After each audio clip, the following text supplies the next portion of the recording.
జీవితాలకు ఉపయోగపడే మీ జీవితంలో గుర్తుంచుకునే ఒక అద్భుతమైన అతి ప్రాముఖ్యమైన అంశాన్ని ఈరోజు మనమందరం కూడా వినబోతున్నాము. మరి ఒకవేళ టైటిల్ పేరు రాసుకోవాలి అనుకునేవారు, లోకములో క్రైస్తవ్యానికి ఈ శ్రమలెందుకు అనే ఒక మంచి అంశాన్ని బైబిల్లో నుండి మనమందరం కూడా ఆలోచన చేద్దాం. మరలా చెబుతున్నాను, లోకములో క్రైస్తవ్యానికి ఈ శ్రమలెందుకు అన్న అంశాన్ని చాలా జాగ్రత్తగా క్రైస్తవుడు అని పిలువబడుతున్న ప్రతి ఒక్కరూ వినవలసిన అతి ప్రాముఖ్యమైన అంశము ఈరోజు మనము నేర్చుకోబోతున్నాము.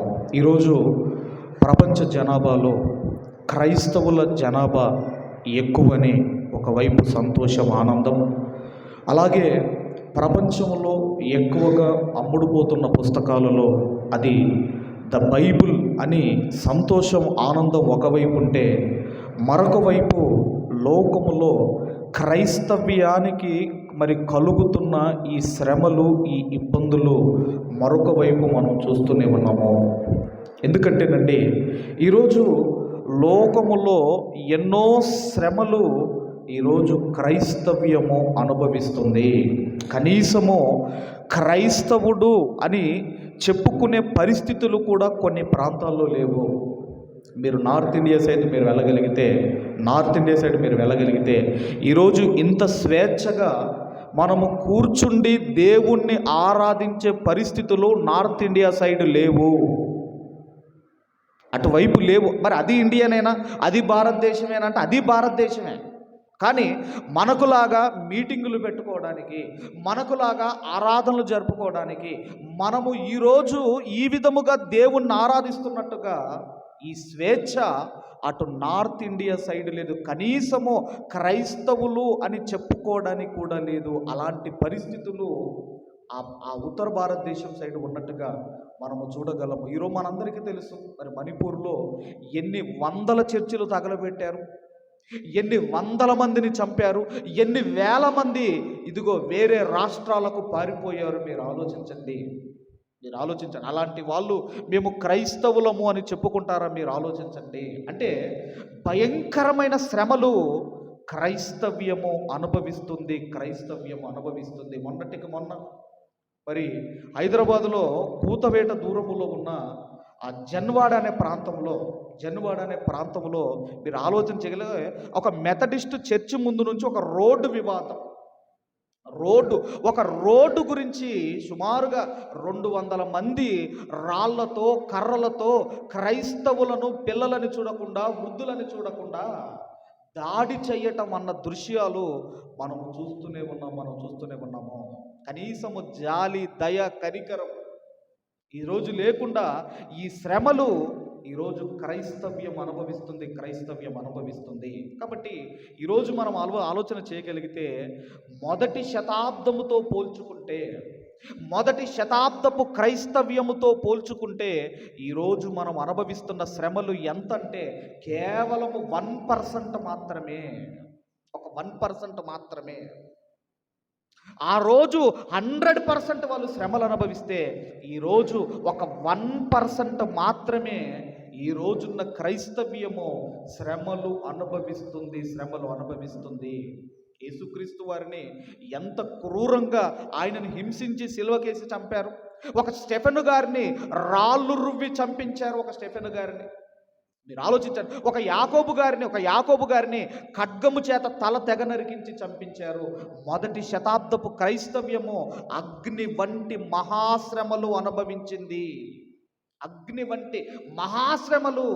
ఆ రోజున్న క్రైస్తవ్యము అనుభవించింది. అందుకేనండి, క్రైస్తవ్యం మనం చూడగలిగితే ఎంత నలిగిపోయిందంటే, మా మొదటి శతాబ్దంలో మత ఛాందసవాదులు ఒకవైపు,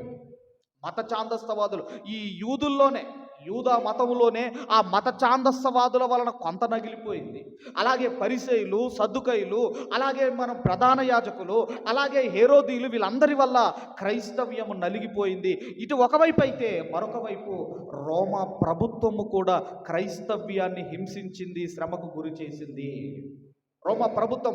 ఆ తర్వాత క్రైస్తవ్యాన్ని అబద్ధ బోధకులు, వారినే కపట సహోదరులు అన్నాడు, కపట సహోదరులు అన్నాడు. వీళ్ళందరూ కూడా క్రైస్తవ్యాన్ని ఇదిగో శ్రమకు గురి చేశారు, శ్రమకు గురి చేశారు. మరి ఎందుకు క్రైస్తవ్యానికి ఎందుకు ఈ శ్రమ, ఎందుకు ఈ శ్రమ, ఎందుకు ఎందుకు ఈ శ్రమలు? ఒక క్రైస్తవ్యాన్నినే ఎందుకు టార్గెట్ చేస్తున్నారు అని మనం ఆలోచన చేయగలిగితే, క్రైస్తవ్యానికి క్రీస్తు ఆయన ఆయన ఆరంభమైతే, క్రైస్తవ్యానికి క్రీస్తు ఆరంభమైతే, ఆ యేసుక్రీస్తు వారు మరి ఆయన వెళ్ళిపోతూ వెళ్ళిపోతూ ఒక మంచి మాట ఆయన చెప్పాడు. మనం ఆలోచన చేయగలిగితే, ఇక ఆయన రేపు సిలువకి వెళ్తాడు, అంటే రేపు అరెస్ట్ అవుతాడు. ఆయన రేపు అరెస్ట్ అవుతాడు. ఆ ముందు రోజు తన శిష్యులతో మాట్లాడుతున్నాడు. ఆ ముందు రోజు తన శిష్యులతో మాట్లాడుతున్నాడు. అది ఎక్కడ ప్రారంభం అవుతుందంటే 13వ యోహాను సువార్త 13వ అధ్యాయంలో ప్రారంభం అవుతుంది.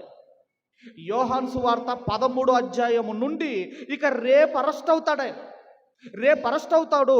ఆ ముందు రోజు ఆయన క్రైస్తవ్యానికి ఇదిగో ఈ క్రైస్తవ్యం గురించి, ఆ భవిష్యత్తు గురించి ఒక మాట చెప్పాడు. ఈరోజు మనం అందరం ఆ మాట చదువుకుందాము. దయచేసి యోహాను సువార్త 16వ అధ్యాయము, యోహాను సువార్త 16వ అధ్యాయము 33వ వచనాన్ని మనమందరము కూడా చదువుకుందాం. 33వ వచనం, నా యందు మీకు సమాధానము కలుగునట్లు ఈ మాటలు మీతో చెప్పుచున్నాను, లోకములో మీకు శ్రమ కలుగును. లోకములో భవిష్యత్తు చెబుతున్నాడు యేసుక్రీస్తు వారు. లోకములో మీకు సంతోషము కలుగును అని చెప్పటము లేదు ఆయన. లోకములో మీకు సంతోషము కలుగును అని చెప్పటము లేదు. ఆయన ఏం చెబుతున్నాడంటే, లోకములో మీకు శ్రమ కలుగును, లోకములో మీకు శ్రమ కలుగును, అయినను ధైర్యము తెచ్చుకొనుడి, నేను లోకమును జయించి ఉన్నాను అనేను. అంటే యేసుక్రీస్తు వారు వెళ్ళిపోతూ వెళ్ళిపోతూ ఒక భవిష్యత్తుకు సంబంధించిన మాట చెబుతున్నాడు. క్రైస్తవులారా, లోకములో మీకు శ్రమ కలుగును అని చెప్పాడు. అందుకే ఆనాటి నుండి ఈనాటి వరకు క్రైస్తవ్యానికి శ్రమ కలుగుతూనే ఉంది. క్రైస్తవ్యానికి శ్రమ కలుగుతూనే ఉంది. ఇంతకీ ఎందుకండి క్రైస్తవ్యానికి శ్రమ? ఎందుకు క్రైస్తవ్యానికి, ఎందుకు ఈ హింసలు, ఎందుకు ఈ క్రైస్తవ్యానికి ఇబ్బందులు? ఎందుకు అంటే ఇంకైనా మాట్లాడుతూ 15వ అధ్యాయానికి వద్దాం మనం అందరం కూడా. 15వ అధ్యాయము 19వ వచనాన్ని మనం చదువుదాం. 15వ అధ్యాయం 15-19, మీరు లోక సంబంధులైన ఎడల లోకము తన వారిని స్నేహించును, అయితే మీరు లోక సంబంధులు కారు. యేసుక్రీస్తు వారు చెబుతున్నారు, ఎందుకు లోకములో మీకు శ్రమలు ఎందుకు కలుగుతున్నాయి అని. ఒకవేళ యేసుక్రీస్తు వారిని అడిగితే ఆయన అంటున్నాడు, ఏమంటున్నాడంటే, ఇదిగో మీరు లోక సంబంధులైన ఎడల లోకము తన వారిని స్నేహించును. అంటే మనం ఆలోచన చేయగలిగితే, ఇదిగో మీరు లోకములో ఉన్నారు, లోకముతో మీరు రాజీ పడినా మీకు లోకముతో ఎలాంటి ప్రాబ్లం ఉండదు. ఎందుకంటే లోకంలో కలిసి బతుకుతున్నారు. లోకములో మింగిలై నువ్వు బ్రతికితే నీకు ఎలాంటి శ్రమ ఉండదు. మరి ఎప్పుడు శ్రమ వస్తుందంటే ఇక్కడ అంటున్నాడు ఆయన, ఇదిగో అయితే మీరు లోక సంబంధులు కాదు. అంటే మీరు లోక సంబంధులు కాకపోతే మీ జీవితంలో శ్రమ ఉంటుంది, మీ జీవితంలో ఇబ్బంది ఉంటుంది, మీ జీవితంలో ఇదిగో ఇవన్నీ ఉంటాయి. ఒకవేళ ఇవి లేవంటే, ఒకవేళ మీ జీవితంలో శ్రమలు రావటము లేదు, మీ జీవితంలో దుఃఖము రావటము లేదు, బాధలు రావటం లేదంటే ఎక్కడో మీరు లోకముతో రాజీ పడుతున్నారు అని దాని అర్థము. ఎక్కడో లోకముతో మీరు మింగిలయ్యారని దాని అర్థము. అందుకే మీరు లోకములో ఉన్న, లోకముతో రాజీ పడినా మీకు పెద్ద ప్రాబ్లం ఏమీ ఉండదు. అందుకే అంటున్నాడు ఆయన, ఏమంటున్నాడంటే, లోకము మీరు లోక సంబంధులైన ఎడల లోకము వారిని స్నేహించును.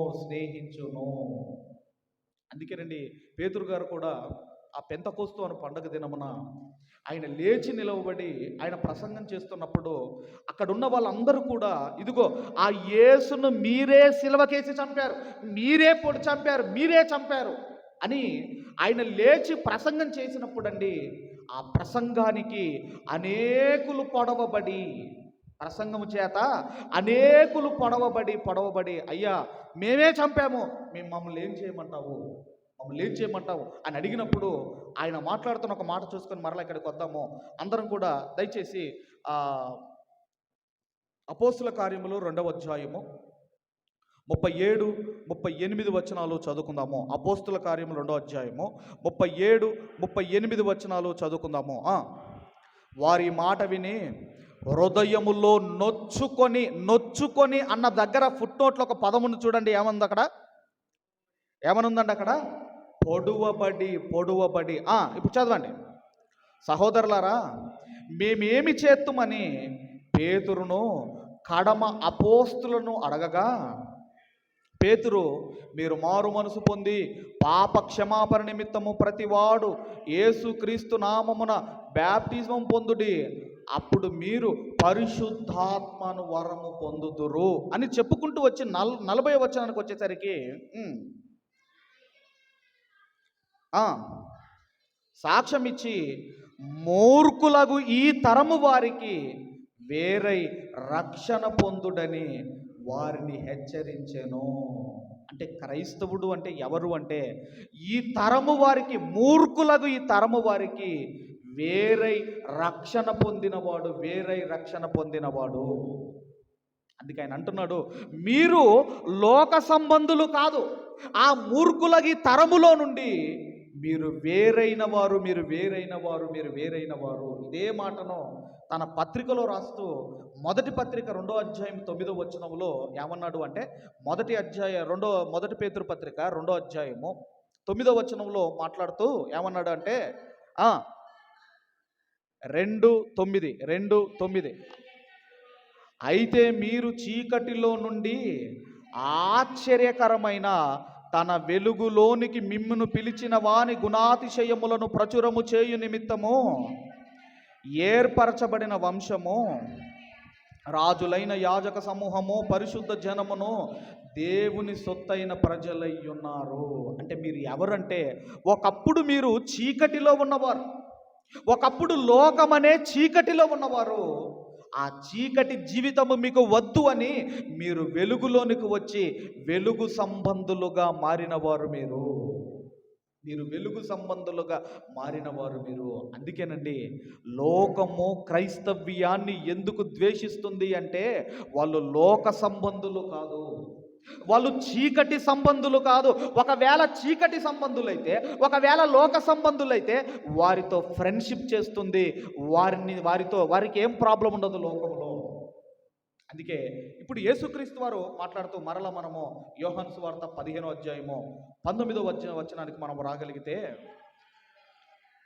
15-19 చదవమ్మా. మీరు లోక సంబంధులైన ఎడల లోకము తన వారిని స్నేహించును, అయితే మీరు లోక సంబంధులు కాదు, క్రీస్తు రక్తములో కడగబడిన మీరు లోక సంబంధులు కాదు. నేను మిమ్మును లోకములో నుండి ఏర్పరచుకొంటిని. ఒక 12 మంది అపోస్తులనే కాదండి, ఇదంతా కూడా ఆయన అరెస్ట్ కాబోయే ముందు రాత్రి తన శిష్యులతో మాట్లాడుతున్నాడు. 13వ అధ్యాయంలో ప్రారంభమవుతుంది ఇది. ఆయన అంటున్నాడు, ఇదిగో నేను మిమ్మును లోకములో నుండి ఏర్పరచుకొంటిని. ఒక 12 మంది అపోస్తులనే కాదండి, ఈరోజు ఈ మందిరంలో కూర్చున్న, ఈరోజు రక్షించబడిన ప్రతి ఒక్కరిని దేవుడు ఏర్పరచుకున్నాడు. అందుకే అన్నాడు ఇంతకుముందు మీరు పేతురు పత్రికలు చదువు, మీరు ఏర్పరచబడిన వంశము. ఒక 12 మందినే కాదు, మనందరినీ ఆయన ఏర్పరచుకున్నాడు. తర్వాత చదవమ్మా. అందుచేతనే యేసుక్రీస్తు వారు లోకములో నుండి మనల్ని ఏర్పరచుకున్నాడు గనుకనే, ఇదిగో మూర్ఖులకి ఈ తరము వారిలో నుండి మనం వేరయ్యాము గనుకనే, చీకటిలో నుండి ఇదిగో ఆశ్చర్యకరమైన వెలుగులోనికి మనం వచ్చాము గనుకనే, అందుచేతనే లోకము మిమ్మును ద్వేషించుచున్నది. లోకము మిమ్మును ద్వేషించుచున్నది. ఎందుకంటే లోక సంబంధమైన లక్షణాలు మీలో లేవు గనక మిమ్మల్ని లోకము ద్వేషిస్తుంది, హింసలకు గురి చేస్తుంది. అదే చెబుతున్నాడు. ఎందుకయ్యా క్రైస్తవ్యానికి శ్రమ? ఎందుకు క్రైస్తవ్యానికే ఎందుకు శ్రమలు అంటే వాళ్ళు లోక సంబంధులు కాదు. ఎందుకు క్రైస్తవ్యాన్నే ఎందుకు ద్వేషిస్తున్నారు, ఎందుకు దూషిస్తున్నారు అంటే ఇదిగో పాపానికి దూరముగా బ్రతికేవాడు క్రైస్తవుడు. అందుకే లోకము మిమ్ములను ద్వేషిస్తుంది అంటున్నాడు. అంటే నిజముగా లోకము నుంచి వేరై బ్రతికితే శ్రమలు ఉంటాయి అంటే ఖచ్చితంగా ఉంటాయి. లోకములో నుండి వేరై బ్రతికితే ఖచ్చితంగా ద్వేషిస్తారంటే ఖచ్చితంగా ద్వేషిస్తారు. ఎందుకంటే మనము లోకముతో మింగిలి కాలం, మనము లోకముతో కలిసి బ్రతికే వారము కాదు. లోకములో నుండి ప్రత్యేకించుకున్నాడు దేవుడు మనల్ని. ఇంకా ఇంకో మాట కూడా మొదటి యోహాను పత్రిక 2వ అధ్యాయము, మొదటి యోహాను పత్రిక 2వ అధ్యాయము 15వ వచనాన్ని కూడా 15-16 వచనాలు మనం చదువుకుందాం. 15-16 వచనాలు మనం చదువుకుందాం. ఈ లోకములో ఉన్న వాటినైనను ప్రేమింపకుడి. ఎవడైనను లోకమును ప్రేమించిన ఎడల తండ్రి ప్రేమ వానిలో ఉండదు. క్రైస్తవులైతే లోకములో శ్రమలుంటాయా? అవును, శ్రమలుంటాయి. క్రైస్తవుడైతే లోకములో ద్వేషిస్తారంటే అవును, ద్వేషిస్తారు. ఎందుకంటే అక్కడ అంటున్నాడు ఆయన తర్వాత 16వ వచనము, లోకములో ఉన్నదంతయు శరీరాశయు నేత్రాశయు తండ్రి వలన పుట్టినవి కావు, అవి లోక సంబంధమైనవే. కాబట్టి లోకములో ఏమున్నాయంటే శరీరాశ, నేత్రాశ, జీవపుటంబము, ఇవి తండ్రి వలన పుట్టినవి కావు అంటున్నాడు. ఎందుకంటే మనం ఆలోచన చేయగలిగితే ఈ లోకములో ఏ తప్పు మీరు చెయ్యకపోయినా, ఈ లోకములో ఏ పాపము మీరు చెయ్యకపోయినా మీకు ఖచ్చితంగా శ్రమలు వస్తాయి. ఖచ్చితంగా మిమ్మల్ని ద్వేషిస్తారు, దూషిస్తారు, అవమానిస్తారు, నిందలు వేస్తారు. ఎందుకంటే మీరు పాపములో నుండి దూరముగా బ్రతుకుతున్నవారు, లోకములో నుండి వేరై బ్రతుకుతున్నవారు. మీరు యేసుక్రీస్తు వారు ఆయన ఏ తప్పు చేశాడని సిలువకేసి చంపారు? ఏ తప్పు చేశాడండి ఆయన? ఏ పాపం చేశాడు ఆయన? పిలాతే అన్నాడు కదండి. పిలాతే ఏమన్నాడు? ఇదిగో ఈయన యందు నాకు ఏ దోషము కనబడటము లేదు. అంటే ఏ దోషము చెయ్యకపోయినా, ఏ పాపము చెయ్యకపోయినా యేసుక్రీస్తు వారు శ్రమను అనుభవించాడు. అందుకే ఆయన అంటున్నాడు, నన్ను మాదిరిగా పెట్టుకోండి. క్రైస్తవులారా, క్రైస్తవ్యమా, నన్ను మాదిరిగా పెట్టుకోండి. నేను ఏ తప్పు చెయ్యకపోయినా నేను శ్రమ అనుభవించాను. లోకములో మీకు ఏ తప్పు చెయ్యకపోయినా, ఏ పాపము చెయ్యకపోయినా మీకు శ్రమ కలుగుతుంది. అందుకే మొదటి పేతురు పత్రిక 2వ అధ్యాయము 21వ వచనము నుండి మనమందరము చదువుకుందాము. మీరు తన అడుగు జాడల యందు నడుచుకొనున్నట్లు మీకు మాదిరి ఉంచిపోయాను. ఆయన బాధపడ్డాడు. ముందు ఆయన బాధపడ్డాడు, నిన్ను బాధపడమని చెబుతున్నాడు. అంటే ఒక మాదిరి, ఒక రోల్ మోడల్ ఎవరు అంటే యేసుక్రీస్తు వారు. ఇంకేమంటున్నాడమ్మా?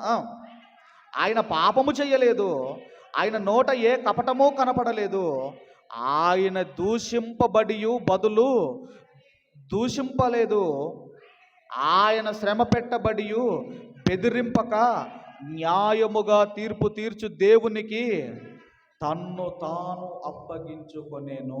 ఆయన పాపము చెయ్యకపోయినా శ్రమలు అనుభవించాడు. ఆయన ఏ తప్పు చెయ్యకపోయినా ఇబ్బందులు అనుభవించాడు. మీకు లోకములో శ్రమ కలుగుతుంది. ఎందుకంటే మీరు లోక సంబంధులు కాకపోతే. ఒకవేళ లోక సంబంధుల, లోకముతో కలిసి బతుకుతున్నారా, లోకములో మింగిలై మీరు బతుకుతున్నారా, అయితే మీరు హాయిగా ఉంటారు. మీకు ఏ శ్రమలు ఉండవు. మీరు లోకముతో రాజీ పడిన వారు, అందుకే మీకు శ్రమలు ఉండవు, మీకు బాధలు ఉండవు. కానీ క్రీస్తులాగా ఎప్పుడైతే బ్రతకడానికి మీరు ఇష్టపడ్డారో అప్పుడు మన జీవితంలో ఖచ్చితంగా శ్రమలు ఉంటాయి. అందుకే ఆయన దూషింపబడి బదులు దూషింపలేదు, ఆయన శ్రమ పెట్టబడి బెదిరింపక న్యాయముగా తీర్పు తీర్చు దేవునికి తన్ను తాను అప్పగించుకొనేను. కాబట్టి ఆ క్రీస్తు అడుగు జాడలలో నడుస్తున్న మన జీవితాల్లో కూడా ఈ శ్రమలు ఉంటాయి, ఈ ఇబ్బందులు ఉంటాయి, నిందలు ఉంటాయి, అవమానాలు ఉంటాయి. ఎందుకంటే ఆయన ముందే చెప్పాడు భవిష్యత్తు. ఇంకేమన్నాడు తిమోతి పత్రికలో, సద్భక్తితో బ్రతకనుద్దేశించు వారందరూ హింస పొందుదురు. సద్భక్తితో బ్రతక 2 తిమోతి పత్రిక 3:12 ఉంటుంది. సద్భక్తితో బ్రతక ఉద్దేశించి వారందరూ హింస పొందుదురు. అది మానసికమైన హింస కావచ్చు, అది ఆరోగ్యపరమైన హింస కావచ్చు, అది ఆర్థికపరమైన హింస కావచ్చు. ఎందుకంటే నీతిగా బ్రతకాలని దేవునిలోనికి వచ్చావు, నీతిగా బ్రతకాలని లోకములో నుండి వేరయ్యావు గనక నీ జీవితంలో ఖచ్చితముగా హింస ఉంటుంది, బాధ ఉంటుంది, శ్రమలు ఉంటాయి.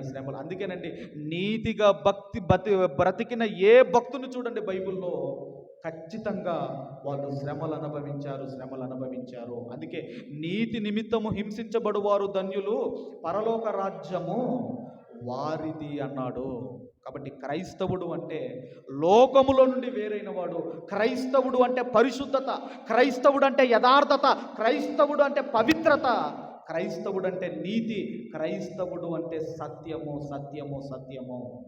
అందుకేనండి మీరు చూడండి, దేవుణ్ణి నమ్ముకోరాదనంటే అసలు నమ్మరు. ఎందుకు నమ్మరు? దేవుని నమ్ముకొని బ్యాప్టిజం తీసుకోమంటే అస్సలు తీసుకోరండి. బ్యాప్టిజం యేసుక్రీస్తు వారు తెలుసు, ఆయన దేవుడు అని తెలుసు, ఆయన చేసిన కార్యాలేంటో తెలుసు, అన్నీ తెలుసు, అన్నీ ఒప్పుకుంటారు. కానీ బ్యాప్టిజం తీసుకోమంటే మాత్రం తీసుకోరు. ఎందుకు తీసుకోరు చెప్పండి?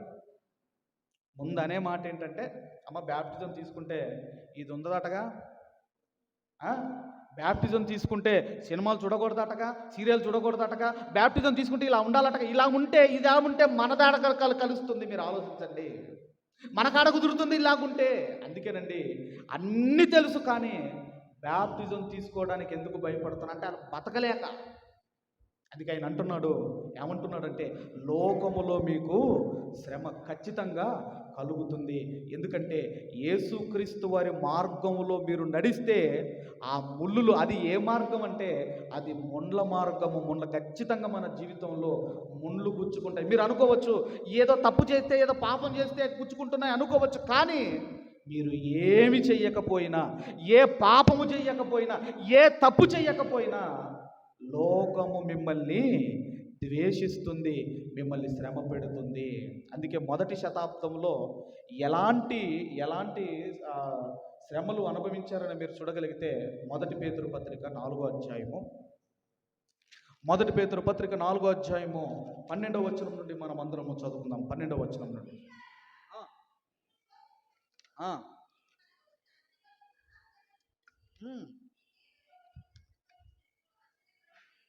చాలమ్మా. పేతురు గారు మొదటి శతాబ్దపు క్రైస్తవ్యానికి రాస్తున్నాడు. ఏదో శ్రమలు రాగానే వాళ్ళు ఎలాంటి శ్రమలు అనుభవించారంటేనండి, శ్రమలు ఫస్ట్ కేటగిరీ, ఫస్ట్ డిగ్రీ శ్రమలు, రెండవది అగ్ని వంటి, మూడవది మహాశ్రమలు, థర్డ్ డిగ్రీ శ్రమలు, అగ్ని వంటి మహాశ్రమలు. అంటే ఎంత భయంకరమైన శ్రమలు అనుభవించారు మొదటి శతాబ్దం వారు అంటే మనకు తెలియాలి. ఇలాంటి శ్రమలు వచ్చినప్పుడు ఏదో వింత సంభవించినట్లుగా మీరు అనుకోకండి.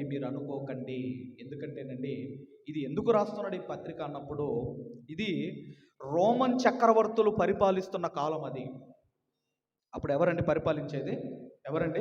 రోమన్ చక్రవర్తులు పరిపాలిస్తున్న కాలం అది. ఆ కాలంలో ఏం జరిగిందంటేనండి, ఈ రోమా చక్రవర్తి, అతని పేరేంటంటే నీరో చక్రవర్తి. అతని పేరేంటమ్మా? నీరో చక్రవర్తి. ఇతను ఏం చేశాడంటే రోము నగరాన్ని తగలబెట్టిస్తాడు. ఒకవైపు రోము నగరం తగలబడుతుంటే ఈయనేం చేస్తున్నాడని వెళ్ళి చూస్తే ఫిడేల్ వాయిస్తున్నాడు. అయ్యా, రోమా పట్టణం తగలబడుతుంది అంటే హాయిగా ఫిడేలు వాయిస్తున్నాడు. ఆ తర్వాత అండి, రోమా పట్టణం తగలబడిందా అని వాడు తెలివిగా ఏం చేశాడంటే ఆ నేరాన్ని క్రైస్తవుల మీదకి తీసుకొని వచ్చాడు. ఈరోజు రోమా పట్టణము తగలబడడానికి కారణము ఈ క్రైస్తవులు. కాబట్టి క్రైస్తవులను తీసుకొని వచ్చి జైల్లో వేయించాడండి. అసలు ఎంత క్రూరుడంటే ఈ నీరో చక్రవర్తి, వాడు ఎంత భయంకరుడంటేనండి, ఆ రోజుల్లో ఒక స్టేడియం ఉండేదండి రోమా ప్రాంతంలో. 50,000 మంది పట్టే స్టేడియంలో క్రైస్తవులను ఆ స్టేడియంలో తీసుకొచ్చి బాగా ఆకలితో ఉన్న సింహాలను విడిచిపెట్టి అవి దాడి చేసి చంపుతుంటే వాటిని చూసి ఆనందించేవాడు ఈ యొక్క నీరో చక్రవర్తి అనేవాడు. ఇంకా ఎలాంటి వాడంటేనండి, మరి మనకు ఇప్పుడు పోల్స్ ఉన్నాయి కదండి, కరెంటు పోల్స్ ఉన్నాయి కదా, కరెంటు పోల్స్కి ఏముంటాయి, లైట్లు ఉంటాయి కదా. ఇతను ఏం చేసేవాడంటే ఒక క్రైస్తవుని తీసుకొని వచ్చి ఆ పోలుకు కట్టించి మైనం పోసి నిప్పంటించి అక్కడ తగలబడుతుంటే ఆ వెలుగులో కూర్చొని భోజనము చేసేవాడట. అలాంటి అగ్ని వంటి మహాశ్రమలు మొదటి శతాబ్దపు క్రైస్తవ్యం అనుభవించింది. ఇప్పుడు మీరు ఆలోచించండి, ఒక రాజే క్రైస్తవుల మీద నేరం మోపితే ఇక ఈ క్రైస్తవులు ఎవరికి చెప్పుకుంటారు వాళ్ళ బాధను మీరు ఆలోచించండి.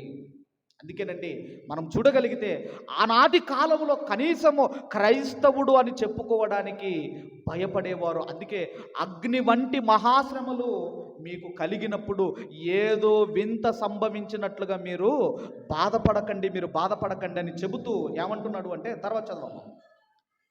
క్రీస్తు మహిమ బయలుపరచబడినప్పుడు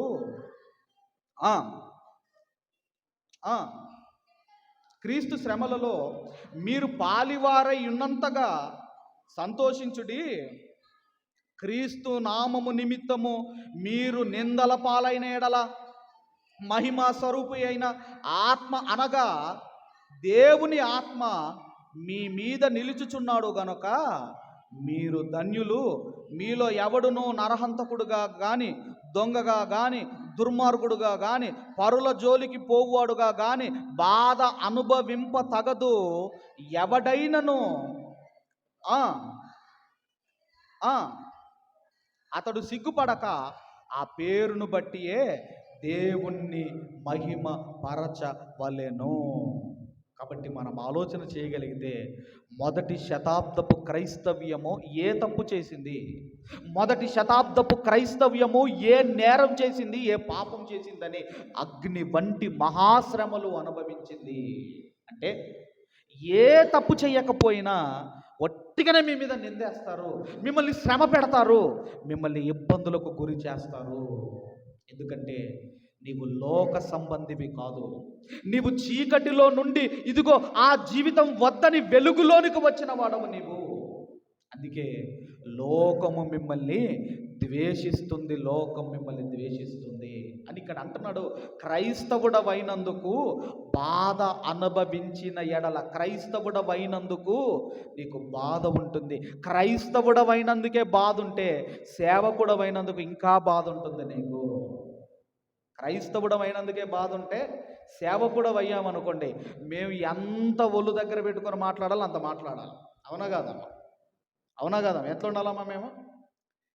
ఎట్లుండాలమ్మా?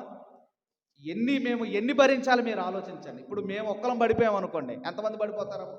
అందుకే విశ్వాసులేకే బాధ ఉంటే సేవ చేసే బిడ్డలకు ఇంకెంత బాధ ఉంటుందో మీరు ఆలోచించండి. అందుకే క్రైస్తవుడవైనందుకు మీరు బాధ అనుభవించిన ఎడల సిగ్గుపడక ఆ పేరును బట్టి దేవుణ్ణి మహిమపరచవలెను. అందుకేనండి ఈరోజు క్రైస్తవ్యానికి ఎందుకు ఈ శ్రమలు అంటే, ఆల్రెడీ యేసుక్రీస్తు వారు చెబుతున్నారు, మీరు లోక సంబంధులు కాదు, మీరు లోకములో బ్రతుకుతున్నవారు కాదు, మీరు లోకముతో రాజీపడి బ్రతుకుతున్నవారు కాదు. అందుకే మీకు ఖచ్చితంగా మిమ్మల్ని శ్రమ పెడతారు. ఈరోజు మనకు హాయిగా మనం జరుపుకుంటున్నాం. ఒకవేళ చర్చికి వెళితే మిమ్మల్ని జైల్లో వేస్తామన్నారు అనుకోండి, ఎంతమంది వస్తారమ్మా? చర్చికి వెళితే మిమ్మల్ని జైల్లో వేస్తామన్నారు అనుకోండి, ఎంతమంది వస్తారు మీరు ఆలోచించండి. ఈరోజు ఎన్ని జరుగుతున్నాయి క్రైస్తవే, మీరు ఆలోచించండి. ఈరోజు మనము నార్త్ సైడ్ చూస్తున్నాం మనం దాడులు. ఈరోజు మన సౌత్ సైడ్ కూడా నెమ్మది కనీసం చిన్నపిల్లలన్న జాలి లేదా? కనీసం వృద్ధులు అన్న దయ లేదా? అంటే మతము మనిషిని పిచ్చివానిగా మారుస్తుంది. అందుకే ఒక పౌలు గారు, ఆయన సౌలుగా ఉన్నప్పుడు మతంలో ఉన్నప్పుడు ఎంత మారణహోమం చేశాడు. ఇంట్లో నుంచి గుంజుకొచ్చి చంపేవాడు పౌలు గారు సౌలుగా ఉన్నప్పుడు. ఎందుకంటే మతములో ఉన్నవాడు మారణ హోమం సృష్టిస్తాడు, మతములో ఉన్నవాడు. అందుకేనండి అటువైపు ఉన్నది నెమ్మదిగా మన వైపు కూడా వస్తుంది. అందుకేనండి ఇప్పుడు కొద్దో గొప్ప మీటింగ్స్ జరుగుతున్నాయి, కానీ రాబోయే దినముల్లో చాలా కష్టపరమైన దినాలు వస్తాయి. ఇప్పటికి మొన్న ఏదో అన్నారు కదండి, క్రైస్తవుల డ్రెస్ విషయంలో నిషేధం విధించిందని 15 రోజులు వాయిదా పడింది. ఎవరు ఏ బట్టలు వేసుకుంటే ఏంటంటే, ఎవరికి ఇష్టమైన బట్టలు వాళ్ళు వేసుకుంటారు, ఎవరికి ఇష్టమైన తిండి వాళ్ళు తింటారు. కానీ మనం ఆలోచించి ఎందుకింత అక్కస్సు, ఎందుకింత అన్నప్పుడు, ఎందుకంటే మనము పాపము చేయకుండా మనము లోకములో నుండి వేరే బ్రతుకుతున్నాము కనుక. అందుకే అపోస్తలుడైన పౌలు గారు రోమిలకు రాసిన పత్రిక 8వ అధ్యాయము, త్వరగా 8వ అధ్యాయము 17వ వచనాన్ని మనము చదువుకుందాం. 17వ వచనాన్ని మనం చదువుకుందాము. మనము పిల్లలమైతే వారసులము, అనగా దేవుని వారసులము, క్రీస్తుతో కూడా మహిమ పొందుటకు ఆయనతో శ్రమ పడిన ఎడల క్రీస్తు తోడి వారసులము. అంటే మనము కూడా ఇదిగో ఒక యేసుక్రీస్తు వారిలాగా ఆయన కొరకు శ్రమ పడితే, ఆయన కొరకు ఇదిగో నీవు ఇబ్బంది భరిస్తే, ఆయన కొరకు మనము నలిగిపోతే, ఆయన అంటున్నాడు మనము క్రీస్తుతోడి వారసులమవుతాం, మనము దేవుని వారసులుగా మనం మారిపోతాం. ఎప్పుడంటే శ్రమలు భరిస్తే, ఎప్పుడంటే ఇబ్బందులు భరిస్తే, ఎప్పుడంటే ద్వేషించినప్పుడు దాన్ని భరిస్తే, ఎప్పుడంటే నిందలు వేసినప్పుడు, అవమానించినప్పుడు, ఇవన్నీ క్రీస్తు కొరకు భరించగలిగితే నీవు దేవునికి వారసుడవవుతావు. కాబట్టి మన జీవితంలో ఆలోచిద్దాము, ఎంతమంది శ్రమ పడుతున్నారు, ఎంతమంది ఇదిగో ఇబ్బందులు పడుతున్నారు, ఎంతమంది దుఃఖపడుతున్నారు. ఎందుకంటే లోకములో మనకు శ్రమ కలుగుతుంది. అందుకే ఈ శ్రమలు ఉన్నప్పుడు చాలామంది నాకేదో కష్టం వచ్చింది, ఏదో బాధ వచ్చిందని గర్వాపసి పేరుతో వెనక్కి వెళ్ళిపోతున్నారు. ఎక్కడికి వెళ్ళిపోతున్నారో, మళ్ళీ ఈ దేవుడు వద్దు, ఈ మార్గం వద్దు, అసలు ఇది వద్దు అని మళ్ళీ వెనక్కి వెళ్ళిపోతారు. వెనక్కి వెళ్ళారనుకోండి, అంతనండి పథ్యం లేని జీవితం అది. అవునా కదమ్మా? ఏం జీవితం అది? పథ్యం లేని జీవితం అది. ఏ డాక్టర్ దగ్గరికి వెళ్ళినా అద్దినొద్దు, ఇద్దినొద్దు, ఒకటే తిను అన్నాడు అనుకోండి, ఆ డాక్టర్ దగ్గరికి ఎవరు వెళ్ళరు. అన్ని తిన్నా ఆయన, ఈ గోళీలు మింగంటే ఆ డాక్టరే మంచోడు అంటారు. అలాగే అన్ని చేయనువు, తాగే టైంలో తాగు, తినే టైంలో తిను, గెంతే టైంలో గెంతు, అన్ని చెయ్యి. అలాంటి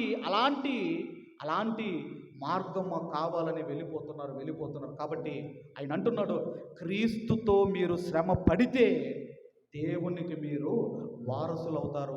ఎప్పటి వరకు ఉంటాయండి ఈ శ్రమలు? అంటే ఎప్పటి వరకు ఉంటాయంటే అంతము వరకు సహించిన వాడు రక్షణ పొందును అన్నాడు. మన మరణము వరకు ఉంటాయి ఈ శ్రమలు ఇప్పుడో అప్పుడో పోయేటివి కాదు, నీ మరణము వరకు నీకు శ్రమలు ఉంటాయి. ఇంకేమన్నాడంటే, మరణము వరకు నమ్మకముగా ఉండుము, నేను నీకు జీవ కిరీటం ఇచ్చేదను అన్నాడు. కాబట్టి ఈరోజు మనం క్రైస్తవులుగా, ఈరోజు లోకములో నుండి మనమందరము కూడా వేరైన వారిగా, మనమందరము కూడా మన జీవితాల్లో శ్రమలు వస్తాయి. మిమ్మల్ని అన్యాయంగా దూషిస్తారు, మిమ్మల్ని ఇబ్బంది పెడతారు, అన్యాయంగా దాడులు చేస్తారు, మందిరాలు కూలగొడతారు, అవసరమైతే ప్రాణాలు తీస్తారు. క్రీస్తు కొరకు భరిస్తే, ఆ క్రీస్తు కొరకు మీరు నిలబడితే మీరు ఆయనకు వారసులమవుతాం, మనం దేవుని వారసులమవుతాము. కాబట్టి యేసుక్రీస్తు వారు వెళ్ళిపోతూ భవిష్యత్ చెప్పాడు, లోకములో మీకు శ్రమ కలుగును కలుగును కలుగును. కాబట్టి శ్రమలు భరిద్దాం, దేవునికి వారసులుగా మారుదాం. ఈ మాటలు మన హృదయాల్లో దేవుడు ఫలింపచేయును గాక. ఆమేన్. దయచేసి ఈ సమయంలో